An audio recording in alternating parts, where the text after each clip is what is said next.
Why do I keep finding love in all the wrong places and it goes something like that and it just doesn't work out?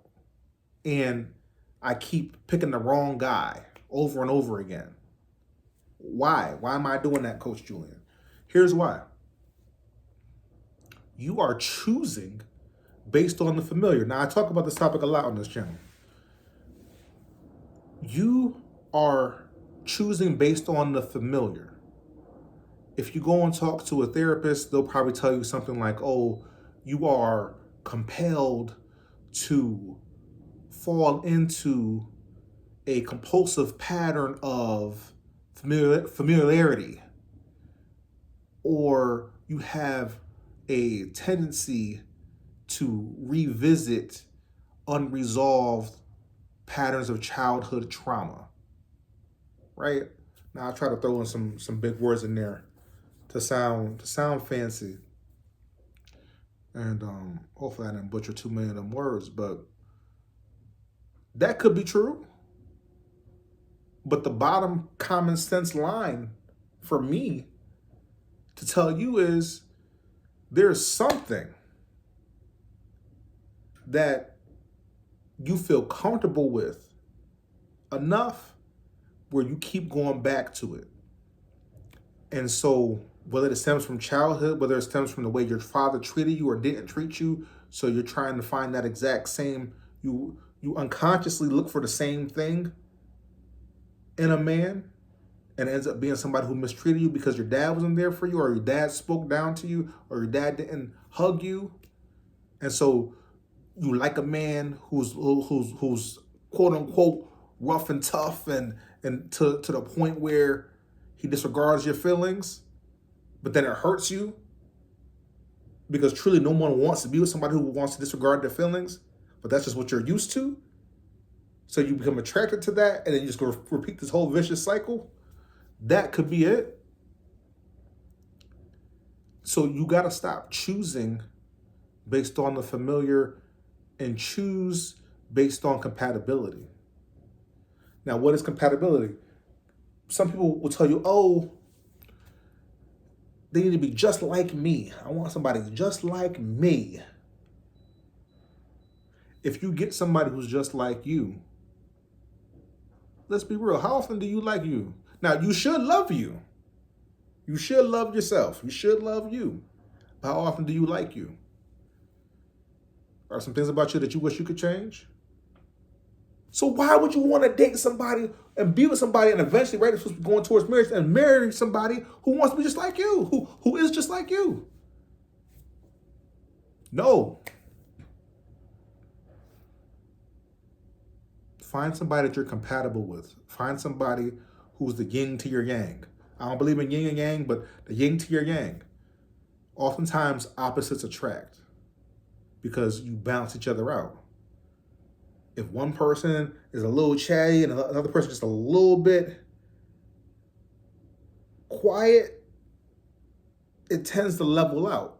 If both people got big mouths, they're gonna crash and clash, and you're gonna find yourself in all kinds of arguments because both of y'all like to run your mouths. Somebody has to be a little bit quiet. Both people can't constantly be butting heads, right? So there's that balance. So if you're a chatty Cathy, you want to find you a quiet Quentin. He don't got to be mute now, but a quiet Quentin. He might be a little bit more subdued, a little bit more chill. So when you're like, he'll be like, hey, don't even worry about it. Whole other separate point of that is, you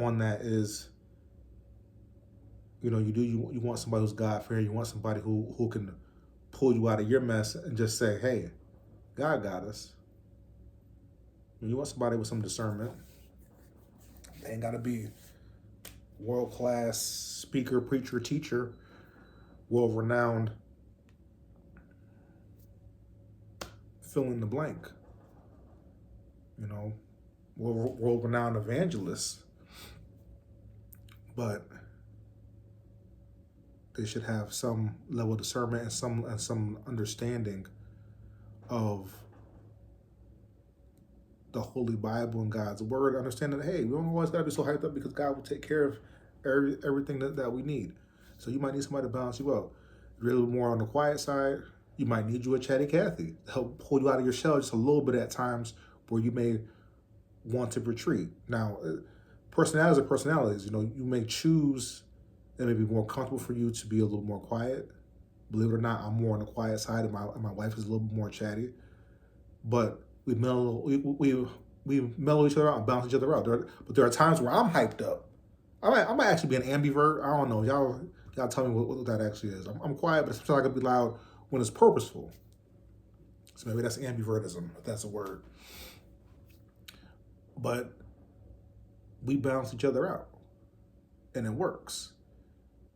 If she was quiet, I know I would get mad. Why you always this quiet? It's too quiet. You know, so some things to consider. And when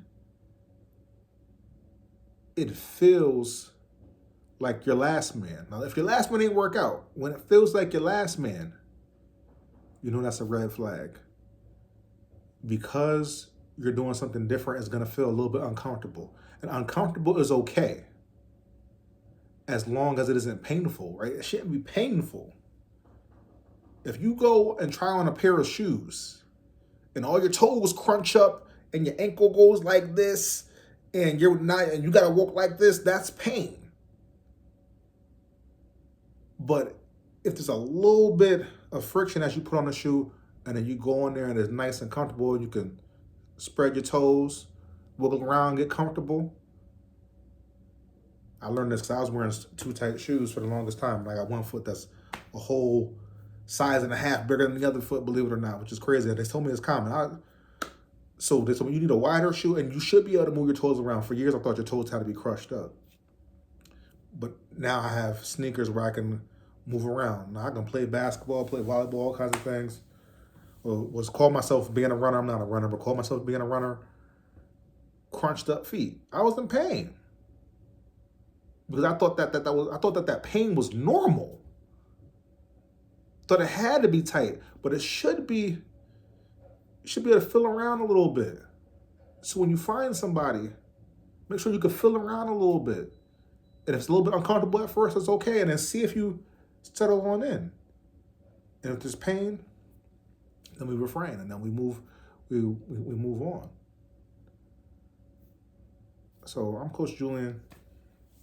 If you are looking for a life coach to help you in your journey, who help you in your healing journey, to help you figure out how to navigate the relationship scene and how to pick a better partner who will want to marry you.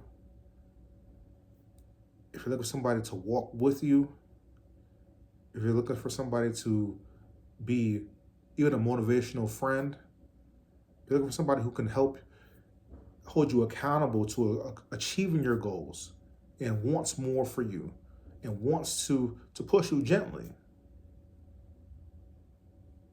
then I may be the life coach for you.